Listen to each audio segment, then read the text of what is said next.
أما بعد فأعوذ بالله من الشيطان الرجيم بسم الله الرحمن الرحيم إن الله لا يغفر أن يشرك به ويغفر ما دون ذلك لمن يشاء ومن يشرك بالله فقد افترى إثما عظيما مبينا. قال النبي صلى الله عليه وسلم فيما يرويه تبارك وتعالى يا ابن آدم إنك ما دعوتني ورجوتني غفرت لك ولا أبالي. صدق الله العظيم وصدق رسوله النبي الكريم. اللهم صل على محمد وعلى آل محمد كما صليت على إبراهيم وعلى آل إبراهيم إنك حميد مجيد. اللهم بارك على محمد وعلى آل محمد كما باركت على إبراهيم وعلى آل إبراهيم إنك حميد مجيد. حج کے مہینے بھی شروع ہیں اور قربانی بھی نزدیک آ رہی ہے، اور اس میں حضرت ابراہیم علیہ السلام کا ذکر خیر بھی ہونے والا ہے.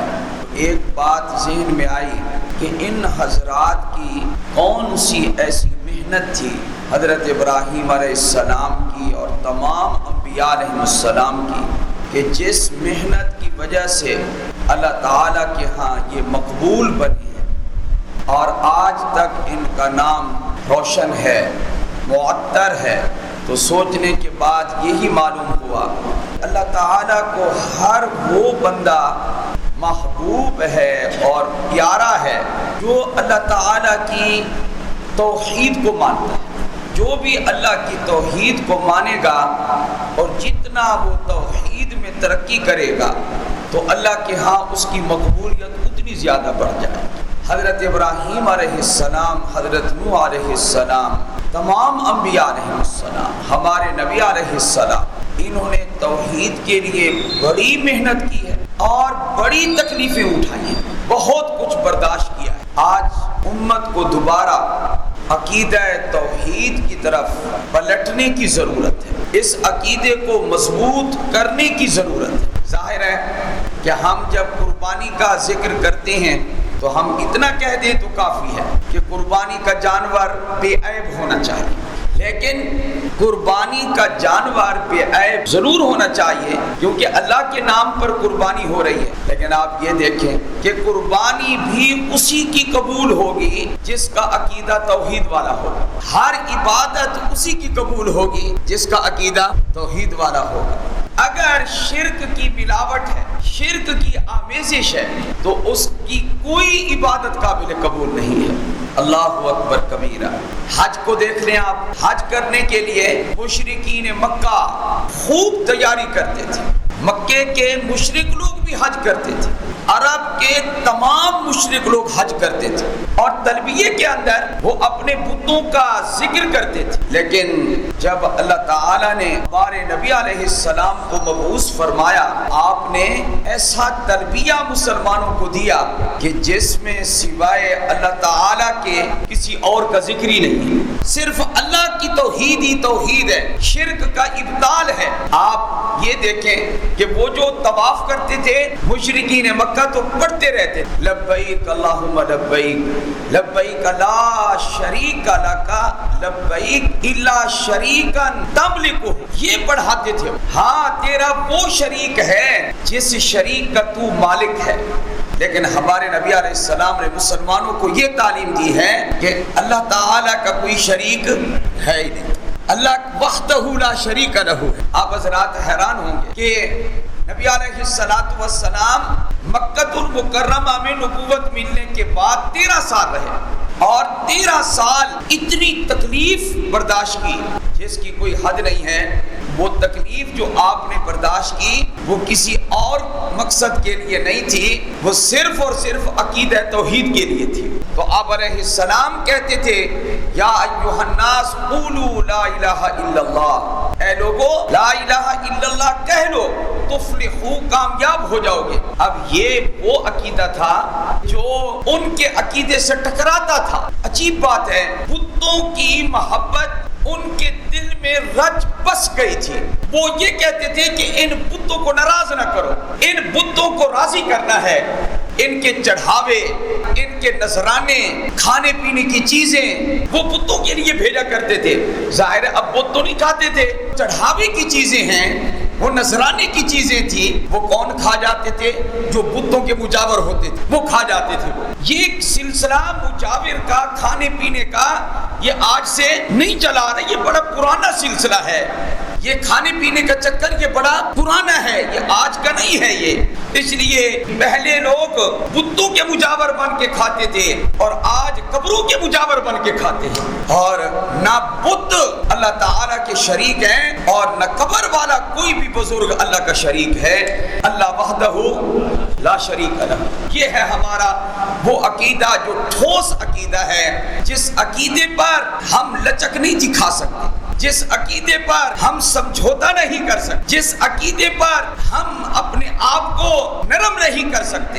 اگر یہ عقیدہ بندے کا نہیں ہے تو بندے کی زندگی کا کوئی فائدہ نہیں ہے۔ میں سوچتا تھا کہ دیکھو کبھی کبھی تعریف آ جاتی ہے کسی شخصیت کی، کبھی کسی شخصیت کی تعریف آ جاتی ہے۔ میں نے کہا کبھی ہم سب مل کر اس ذات کی بھی تو تعریف کریں نا، جس ذات کی تعریف 1,24,000 نبیوں نے کی ہے۔ وہ کون سی ذات ہے؟ وہ اللہ کی ذات ہے۔ تو اللہ کی ذات کی تعریف کی ہے تو ہمیں بھی تو اس کی تعریف کرنی چاہیے، اس کو یاد کرنا چاہیے، اس رب کو منانا چاہیے، اور اس رب کی جو مہربانی ہے اور اس کا جو کرم ہے اس کا استحضار کرنا چاہیے۔ ایک ایک بات ایسے دل کرتا ہے، محبت اللہ کی اندر بھر دینے والی ہے۔ اتنی اللہ تعالیٰ اپنے بندے سے محبت فرماتے ہیں، اتنی محبت فرماتے ہیں جس کی کوئی حد نہیں ہے۔ میں آپ کے سامنے ایک نقطہ ضرور رکھنا چاہتا ہوں، وہ یہ ہے، آپ مجھے ذرا بتائیں، بندہ جو گناہ کرتا ہے زندگی میں، انسان سے صغیرہ کبیرہ گناہ ہو جاتے ہیں، تو کیا آپ نے کبھی یہ بات سنی ہے کہ بندہ جب نیکیاں کرتا ہے تو ان نیکیوں کی برکت سے اللہ گناہ معاف فرما دیتا ہے؟ نہیں سنا تو آئیں آپ کو قرآن پڑھ کے سناتے ہیں۔ سورہ ہود میں اللہ تعالیٰ فرماتے ہیں ان الحسنات یذہبن السیئات، بے شک نیکیاں یہ برائیوں کو ختم کر دیتی ہیں۔ یہ اللہ تعالیٰ فرماتے ہیں جب بندہ نیکی کرتا ہے تو اس وقت زندگی کے گناہ جھڑتے ہیں، جیسے درخت کے پتے جھڑتے ہیں ایسے جھڑتے ہیں۔ اللہ اکبر کبیرہ۔ نبی کریم صلی اللہ علیہ وآلہ وسلم نے نماز کا شوق پیدا کرنے کے لیے کبھی نہر کی مثال دی کہ کسی کے دروازے پر اگر نہر چل رہی ہو، پانی صاف ستھرا، اور 5 وقت وہ غسل کرے تو اس کے بدن پر کوئی درن، کوئی میل کچیل باقی رہے گا؟ فرمایا کہ نہیں جی، 5 وقت غسل کرنے والے کے بدن پر کوئی میل کچیل؟ تو آپ نے فرمایا جب بندہ 5 وقت کی نماز پڑھتا ہے تو اللہ تعالیٰ بندے کو گناہوں سے ایسی ہی پاک صاف فرما دیتے ہیں۔ اب دیکھیں تو جو بندہ نیک اعمال کرتا ہے اس کی وجہ سے اللہ تعالیٰ گناہوں کو مٹا دیتا ہے۔ اور کبھی آپ علیہ الصلوۃ والسلام اپنے صحابی کو کہتے ہیں ایک درخت کی ٹہنی پکڑ کے اس کو آپ ہلاتے ہیں، پتے جھڑتے ہیں۔ فرمایا کہ پوچھا نہیں کہ میں نے ایسا کیوں کیا، کہا جی آپ ہی بہتر جانتے ہیں۔ فرمایا کہ جیسے اس کے پتے جھڑ گئے ہیں ایسے ہی نماز پڑھنے سے اللہ تعالیٰ گناہوں کو ایسی جھاڑ کے رکھ دیتا ہے۔ اس لیے اچھے طریقے سے آپ ایک قاعدہ شریعت کا سمجھ لیں کہ جب بندہ کوئی نیکی کرتا ہے اس کی برکت سے گناہ معاف ہوتے ہیں، لیکن عام طور پر انسان کے ذہن میں ایک بات آتی ہے کہ نیکی نام ہے نماز پڑھنے کا، اس سے گناہ معاف ہوتے ہیں۔ بے شک اس میں کوئی شک نہیں ہے، نماز سے گناہ معاف ہوتے ہیں، یہ بالکل ٹھیک ہے۔ اسی طرح روزہ ایک نیکی ہے، اس سے گناہ معاف ہوتے ہیں، یہ بالکل اپنی جگہ پہ درست ہے۔ اسی طرح بندہ حج کرتا ہے، عمرہ کرتا ہے، اللہ تعالیٰ گناہ معاف فرماتے ہیں، اس میں کوئی شک نہیں ہے۔ فرمایا العمرۃ الی العمرہ کفارۃ فیما بینہما، فرمایا جب بندہ ایک عمرہ کرتا ہے تو دوسرے عمرے تک اس کے درمیان میں جتنے گناہ تھے اللہ نے 2 عمروں کی برکت سے معاف فرما دیا۔ یہ میں اپنی طرف سے نہیں کہہ رہا، اپنی طرف سے کہنے کی عادت ہی نہیں ہے، اس لیے عرض کر رہا ہوں عمرہ پوری حدیث سنیں۔ فرمایا ان کے مابین جو گناہ ہے اللہ عمرے کی برکت سے معاف فرما دیتے۔ اسی حدیث کا دوسرا جز بھی سن، فرمایا الحج المبرور لیس لہ جزاء الا الجنہ، فرمایا عمرے سے تو صرف گناہ معاف ہوتے ہیں لیکن حج مقبول نصیب جس کو ہو جائے اس کا بدلہ سوائے جنت کے اور کچھ نہیں ہے۔ یہ میرے نبی نے فرمایا، یہ کسی پیر نے نہیں فرمایا، یہ پیروں کا آج کل کوئی حال نہیں ہے، آج کل بناوٹی کام زیادہ ہے، اصلی پیر بہت گھٹ ہیں، کم ہیں، یہ نقلی، یہ بناوٹی، یہ جذباتی، ان لوگوں کو نہیں، ہم قرآن و حدیث کے ترازو میں پرکھنے والے لوگ۔ اچھا حج کا ثواب بڑا عجیب ہے، اللہ کے نبی نے صلی اللہ علیہ وآلہ وسلم نے ایک تو یہاں فرما دیا، ایک اور حدیث میں فرما دیا کہ جس کا حج مقبول ہو گیا راجع کا یوم ولدتہ امہ، فرمایا وہ ایسے واپس آئے گا گناہوں سے پاک صاف ہو کر جیسے اس کی ماں نے آج ہی اس کو جنم دیا ہے، وہ آج ہی وہ پیدا ہوا ہے، اتنا گناہوں سے وہ پاک صاف ہو کے آئے گا۔ تو حج گناہوں کی مغفرت کا ذریعہ ہے، اور اسی طرح عمرہ، نماز، روزہ، تمام نیک اعمال، حتیٰ کہ فرمایا کہ یہ کلمات انسان کے گناہوں کو ایسے گراتے ہیں، جھڑ جاتے ہیں گناہ۔ کون سے کلمات؟ سبحان اللہ والحمدللہ ولا الہ الا اللہ واللہ اکبر، یہ ایسے کلمات ہیں ان کی وجہ سے گناہ ختم ہو جاتے ہیں، یہ بالکل درست ہے۔ اور سب حضرات آج تک یہ علماء سے بھی سنتے ہیں اور مجھ سے بھی آپ نے سنا، لیکن آج تک کسی کا ذہن ایک نیکی کی طرف نہیں گیا کہ جس سے بڑے گناہ معاف ہوتے، نماز سے معاف، وضو سے معاف، روزے سے معاف، زکوٰۃ سے معاف، صدقے سے معاف، حج سے معاف، ذکر و اذکار سے گناہ معاف، لیکن ایک نیکی کی طرف آج تک کسی کا ذہن نہیں کیا۔ وہ یہ ہے کہ بندہ جو دل میں عقیدہ توحید رکھتا ہے، اس عقیدہ توحید کی برکت سے اللہ بندے کے گناہ معاف فرما دیتا ہے۔ بندہ صرف کیا کہہ دے، میرا رب تو سوائے اللہ کے اور کوئی ہے ہی نہیں۔ آپ کہیں مولوی صاحب کوئی دلیل آئے نا، تو آپ کو دلیل دیتے ہیں، بخاری مسلم کی حدیث ہے، اللہ کے نبی نے فرمایا صلی اللہ علیہ وسلم ان اللہ حرم علی النار من قال لا الہ الا اللہ، اللہ نے آگ پر حرام کر دیا ہے اس شخص کو جو دل سے کہے لا الہ الا اللہ۔ ہاں جی، جو دل سے کہے، کیا کہے جی بولو ذرا، لا الہ الا اللہ کہے، اللہ نے اس کو جہنم کی آگ پر حرام کر دیا ہے۔ اخرجہ البخاری و مسلم رحمہم اللہ، یہ بخاری مسلم کی حدیث ہے۔ آئیں آخر میں آپ کو وہ حدیث سناتے ہیں جو میرا خیال یہ ہے کہ میرے سامعین نے اکثر مجھ سے سنی ہے، میں دوبارہ سنا دیتا ہوں تاکہ آپ کو اس موضوع کی اہمیت کا علم ہو جائے۔ حدیث قدسی ہے، اللہ کے نبی فرماتے ہیں صلی اللہ علیہ وآلہ وسلم قال اللہ تبارک و تعالی، اللہ تبارک و تعالی نے فرمایا، کیا فرمایا؟ بڑا پیارا مضمون ہے، اس کے راوی صحابی رسول حضرت انس ہیں رضی اللہ تعالی، وہ کہتے ہیں جی میرا پیر اونچا، تو میرے نبی کے صحابہ اونچے نہیں ہیں؟ صحابہ اتنے اونچے ہیں، ان جیسا نبیوں کے بعد کوئی اونچا ہے ہی نہیں ہے، اتنے اونچے ہیں یہ، رضی اللہ عنہم ورضوا عنہ، اصلی فیصلے ہیں ان کے لیے۔ تو کس صحابی کی بات کر رہا ہوں؟ حضرت انس رضی اللہ تعالی عنہ۔ حضرت انس فرماتے ہیں کہ اللہ کے نبی نے فرمایا، اور اس حدیث کو جی کن کن محدثین نے اپنی کتابوں میں درج کیا۔ اخرجہ الترمذی، امام ترمذی رحمہ اللہ نے اس کو ذکر کیا، احمد بن حنبل، امام احمد بن حنبل نے اپنی مسند میں اس کو روایت کیا، اور اسی طرح فرمایا صحیح الترغیب، الترغیب و ترہیب کی صحیح احادیث میں اس حدیث کا شمار ہوتا ہے۔ اتنے بڑے بڑے کبار محدثین نے اس حدیث کو ذکر کیا اور فرمایا یہ حدیث بالکل درست ہے، یہ صحیح حدیث ہے اور مشکات میں بھی موجود ہے۔ اب سنیں، حدیث کے درجے کے بعد، حکم کے بعد، راوی حدیث صحابی کے ذکر کے بعد رضی اللہ تعالیٰ عنہ، اللہ کے نبی نے فرمایا صلی اللہ علیہ وسلم۔ تو پھر آپ توجہ سے سنیں نا کہ اللہ کے نبی نے فرمایا صلی اللہ علیہ وسلم، کہتے جی میرا ابا جی بات کر رہا ہے، میں ذرا غور سے سن رہا ہوں۔ اچھا جی آپ ابھی مجھے فون نہ کریں، ابا جی کی جتنی آپ غور سے سنتے ہیں، دادا جی کی غور سے سنتے ہیں، نانا جی کی غور سے سنتے ہیں، تو جمعہ والے دن یہاں بیٹھ کر میرے نبی کی بات کو بھی غور سے سنا کرو۔ ذرا کس کی بات غور سے سنا کرو؟ حضور کی صلی اللہ۔ تمام عزتیں اللہ کے بعد ساری کی ساری اکٹھی کر کے اللہ نے میرے نبی کو عطا فرما دی۔ ہاں حضور اتنے عظیم ہیں صلی اللہ علیہ وآلہ وسلم۔ تو میں عرض کر رہا ہوں، فرمایا بس ہم وہ بھنگڑے نہیں ڈالتے، ناچتے نہیں ہیں، اور ہم 12 کو جلوس نہیں نکالتے، ہم یہ کام نہیں کرتے۔ کیوں نہیں کرتے؟ محبت نہیں نہ ثابت نہیں ہے۔ ہم کہتے ہیں دین میں نہ اضافہ ہو نہ کمی ہو، ہم یہ کہتے ہیں ہمارے نبی کا پاک دین اپنی اصلی شکل پہ رہے، ہمارا صرف یہ جذبہ ہے اور کوئی اختلاف ہے ہی نہیں ہمارا۔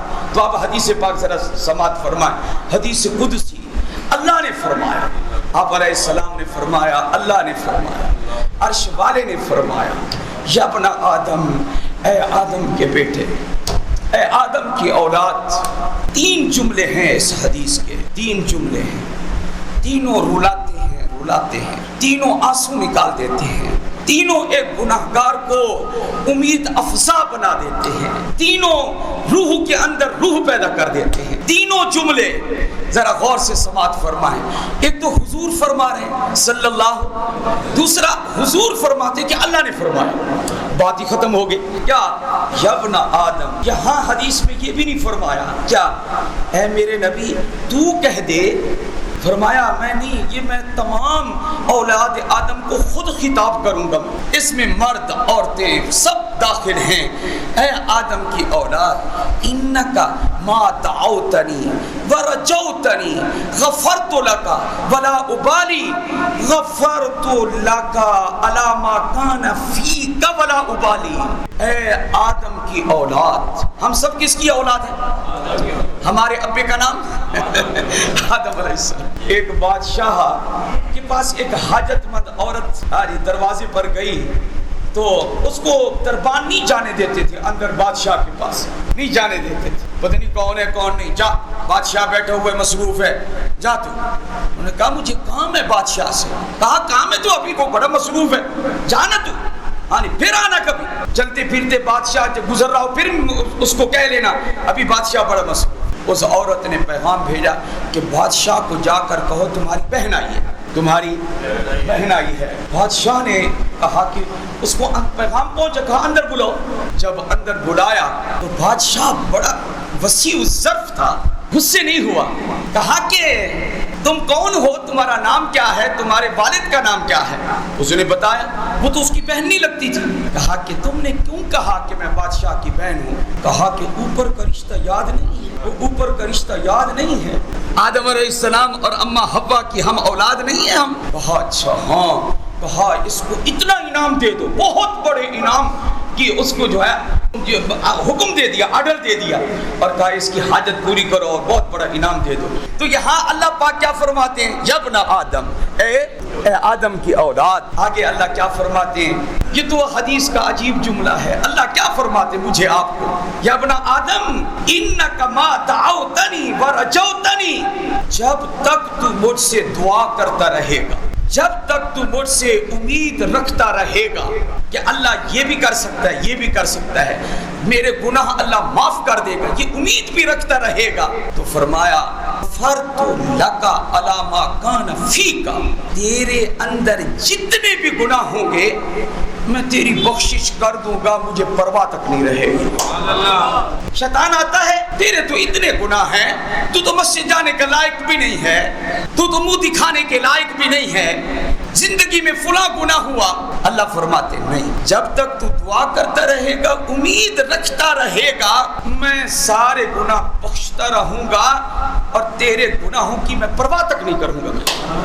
اللہ یہ فرماتا۔ اب ذرا دوسرا جملہ سن لیں، اللہ کیا فرماتے ہیں؟ یا ابن آدم، اے آدم کے بیٹے، اولاد آدم، لو بلغت ذنوبک عنان السماء ثم استغفرتنی غفرت لک ولا ابالی، گناہ کر کے پورے آسمان تک تہ لگا کے نا، آسمان کی بلندی تک اپنے گناہوں کو پہنچا دے، تہ لگاتا جا، فرمایا اتنے گناہ ہو جائیں کہ کہاں تک پہنچ جائیں؟ آسمان تک۔ پھر اس کے بعد ایک کام کر لینا، ثم استغفرتنی، پھر استغفار کر لینا، پھر کہنا اے اللہ میری بخشش کر دے، میرے گناہ معاف کر دے۔ اگر تو یہ کام کر دے گا نا، غفرت لک ولا ابالی، میں تیرے گناہ بخش دوں گا اور پرواہ تک نہیں کروں گا۔ یہ دوسرا فکرہ ہے اس کا۔ یہاں علماء یہ ارشاد فرماتے ہیں، فرمایا اللہ تعالی کثرت ذنوب کی پرواہ نہیں کرے گا کہ فلاں کے زیادہ گناہ ہیں۔ کیوں؟ اس لیے کہ اللہ کی مغفرت اتنی وسیع ہے کہ بندے کے قلیل گناہ اور کثیر گناہ اللہ کی مغفرت کے سامنے برابر ہیں۔ اللہ قلیل بھی معاف کر دے گا، کثیر بھی معاف کر دے گا۔ تیسرا جملہ، وہ میں نے کیا کہا تھا آپ حضرات کو یاد ہے کہ عقیدہ توحید سے بھی بندے کے گناہ معاف ہوتے ہیں۔ یہ یاد رکھو۔ آج تو کہہ دو نا، کیا اللہ جیسا کوئی نہیں ہے؟ آج تو زبان سے کہہ دو نا، سارے کہہ دو نا، اللہ جیسا کوئی نہیں ہے، اللہ کے برابر نہ اللہ کی ذات جیسی کوئی ذات ہے، نہ اللہ کی صفات جیسی کوئی صفات ہیں۔ وہ یکتا ہے اپنی ذات میں بھی اور وہ اپنی صفات میں بھی یکتا ہے۔ وہ وحدہ لا شریک لہ ہے۔ میں تو اسی کی تعریفیں کروں گا جس کی آدم علیہ السلام نے تعریفیں کی ہیں، میں تو اسی کی تعریفیں کروں گا جس کی ابراہیم علیہ السلام نے تعریفیں کی ہیں، میں تو اسی کی تعریفیں کروں گا جس کی یوسف علیہ السلام نے تعریفیں کی ہیں، میں تو اسی کی تعریفیں کروں گا جس کی ابراہیم علیہ السلام نے تعریفیں کی ہیں، موسیٰ علیہ السلام نے تعریفیں کی ہیں، عیسیٰ علیہ السلام نے تعریفیں کی ہیں، داؤد علیہ السلام نے تعریفیں کی ہیں، سلیمان علیہ السلام نے تعریفیں کی ہیں، تمام نبیوں نے تعریفیں کی ہیں، اور تمام نبیوں کے سردار اور تمام نبیوں کے قدوہ اور تمام نبیوں کے رئیس اور تمام نبیوں کے قائد اور تمام نبیوں کے امام اور خاتم الانبیاء نے جس کی تعریف کی ہے، ہم اسی رب کی تعریفیں کرتے ہیں۔ ہم کس کی تعریفیں کریں گے؟ ہم بولو ذرا، اللہ کی۔ سب سے بڑا کون ہے جی؟ اللہ ہے۔ اولاد دینے والا کون ہے؟ ہمارا مشکل کشا صرف اور صرف، ذرا آواز سے، ذرا آواز سے، مشکل کشا صرف اور صرف حاضر و ناصر کون ہے؟ ہر جگہ موجود کون ہے؟ اللہ۔ اور علم غیب کا رکھنے والا کون ہے؟ اور مجھ جیسے اور آپ جیسے کے اوپر پردے ڈالنے والا کون ہے؟ ہاں جی، یہ فرمایا کہ گناہ بخشنے والا وہ اللہ ہے۔ اب ذرا سنیں وہ تیسرا جملہ اور میں اپنی تقریر کو ختم کر دوں۔ وہ یہ، یا ابن آدم، اے آدم کی اولاد، سبحان اللہ، فرمایا اے آدم کی اولاد، انکا، بے شک تو، لو اتیتنی بقراب الارض خطایا ثم لقیتنی لا تشرک بی شیئا لا اتیتک بقرابها مغفرہ۔ اتنا پیارا جملہ۔ پہلے آپ وہ بات ذہن میں رکھیں، عقیدہ توحید کی برکت سے گناہ معاف ہوتے، یاد ہے نا آپ کو؟ اب میں اس کا عربی عبارت کا ترجمہ کرتا ہوں۔ اللہ فرماتے ہیں اے آدم کی اولاد، یہ زمین ہے نا، پوری زمین، یہ گناہ بھرے ہوئے ہوں، تیرے گناہ بھرے ہوئے ہوں، یہ پوری زمین کو تو برتن سمجھ لے اور ان میں گناہ بھر کے تو میرے پاس لائے، اور ظاہر ہے یہ لائے کب؟ قیامت کے دن۔ ثم لقیتنی، پھر تیری میری ملاقات ہو جائے، اور ظاہر ہے یہ ملاقات کب ہوگی؟ قیامت والے دن۔ یہ پوری زمین بھر کے گناہوں کی لیا، گناہوں کی بھر کے لیا، خطایا گناہوں کی سے بھر کے لیا۔ ذرا فرمایا ثم لقیتنی، پھر یہ اتنے سارے گناہ بھی لے کے آ جا، پھر تیری میری ملاقات ہو جائے۔ ہائے ہائے، نہیں سمجھے آپ؟ تیری میری کیا ہو جائے؟ یہ وقت تو آئے گا اور میں تو کانپ رہا ہوں، نفسی نفسی کا عالم ہوگا۔ حضرت ابراہیم علیہ السلام نفسی نفسی، موسیٰ علیہ السلام نفسی نفسی، سب پیغمبر نفسی نفسی. ہاں جی ہمیں فکر ہے اے اللہ ہم ڈر رہے ہیں تجھ سے. ایک ہستی ہوگی جو اس وقت پکار رہی ہوگی امتی امتی، اے اللہ میری امت کی بخشش فرما. اور اس کا نام محمد مصطفیٰ ہے، احمد مجتبیٰ ہے. صدقے جاؤں میں اس ماں پر جس نے محمد کو جنا ہے، اس باپ پر جس نے محمد کو جنا ہے. عبداللہ پہ قربان، آمنہ پہ قربان. اے محمد تیرے قدم قدم تیرے ایک ایک نقش پہ صدقے اور قربان ہو جائے صلی اللہ. اتنا عظیم پیغمبر اللہ نے عطا فرمایا ہمیں. تو اللہ کیا فرماتی، آپ کو یاد نہیں ہے کیا فرما رہے ہیں کہ پوری زمین کس سے بھر کے لیا. اس کو کشکول سمجھ رہو نا، کشکول یعنی بڑا پیالہ، اور اس میں کیا بھرے ہوئے ہوں گناہ. ثم لقیتنی، پھر تو مجھے ملے. لا تشرک بی شیئا، لا تشرک بی شیئا.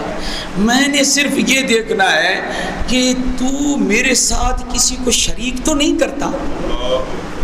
میں نے یہ دیکھنا ہے تیرے اس پیالے میں کشکول میں جو گناہ ہوں میں نے دیکھنا ہی نہیں ہے ان کو. ہاں میں نے یہ دیکھنا ہے کہ میرے برابر تو کسی کو کرتا تو نہیں ہے، میرے ساتھ کسی کو شریک تو نہیں کرتا. اگر تو نے میرے ساتھ کسی کو شریک نہ کیا تو تو گناہوں سے اتنی بڑی زمین بھر کے لائے گا. فرمایا لا اتیتک بقرابها مغفرہ، تو میں اتنی بڑی زمین میں مغفرت سے بھر کے تجھے دے دوں گا. ہاں یہ اللہ تعالیٰ کا فیصلہ ہے. تو اللہ تعالیٰ کس بات پہ اتنے گناہ معاف کرے گا؟ عقیدہ توحید کی وجہ سے. آپ حضرات جی ایک نعرہ لگائیں، نعرہ تکبیر، اللہ اکبر. سب سے بڑا کون ہے؟ جب میں کہوں نعرہ رسالت تم نے کہنا ہے محمد الرسول اللہ. نعرہ رسالت جی ختم نبوت زندہ باد. یہ اس لیے میں نے عقیدے دہرایا ہے، سبق دہرایا ہے کہ توحید بھی ضروری ہے اور ختم نبوت بھی. دعا کریں. کیس چل رہا ہے عدالت میں ایک قادیانی کے خلاف اور سماعت ہو چکی ہے، اس کا فیصلہ محفوظ ہو چکا ہے. انشاءاللہ کفر نے کل بھی منہ کی کھائی تھی، آج بھی منہ کی کھائے گا. پاکستان میں کبھی ختم نبوت کا عقیدہ انشاءاللہ کمزور نہیں ہوگا. قادیانی ہمیشہ کی طرح ذلیل ہوں گے. یہ انا خاتم النبیین لا نبی بعدی. حضور نے فرمایا میں خاتم النبیین ہوں اور میرے بعد کوئی نبی نہیں ہے. انا خاتم النبیین لا نبی بعدی، میرے بعد کوئی نیا نبی آئے گا ہی نہیں. اس لیے مرزا غلام احمد قادیانی جھوٹا ہے، یہ لعین ہے، یہ دجال ہے، اور سچا کون ہے؟ محمد مصطفیٰ ہے، تمام سچوں کا سردار ہے. تو میں عرض کر رہا ہوں عقیدہ توحید کو مضبوط کرو. یہ کسی فراٹی پیر کے چکر میں آ کر کسی قبر کو سجدہ، کسی گھوڑے کو سجدہ نہ کرو، نہ کرو سجدے نہ کرو. کوئی اچھا پیر ہو، شریعت پر چلنے والا ہو، مصافحہ کرو، دعا کرو. پیروں کا انکار نہیں ہے لیکن پیروں کو خدا کے برابر نہ کرو. ہاں پیروں کا انکار نہیں، کیونکہ میرے رب نے فرما دیا قرآن میں لیس کمثلہ شیء، مجھ جیسا کوئی نہیں ہے. اللہ جیسا ولم یکن لہ کفوا احد، اللہ کا کوئی ہمسر، اللہ کا کوئی شریک، اللہ کا کوئی ساجی، اللہ کا کوئی برابر والا نہیں ہے. اے ابراہیم علیہ السلام آپ جب بیمار ہوتے ہیں آپ کو شفا کون دیتا ہے؟ فرمایا وَإِذَا مَرِضْتُ فَهُوَ يَشْفِينِ، جب میں بیمار ہوتا ہوں تو وہی مجھے. پھر یہ کھانا آپ کو کون کھلاتا ہے؟ الذی هو یطعمنی ویسقین، وہی مجھے کھانا کھلاتا ہے، وہی مجھے پانی پلاتا ہے. سبحان اللہ. یہ کون بیان کر رہے ہیں؟ حضرت. آخر دعوانا الحمدللہ.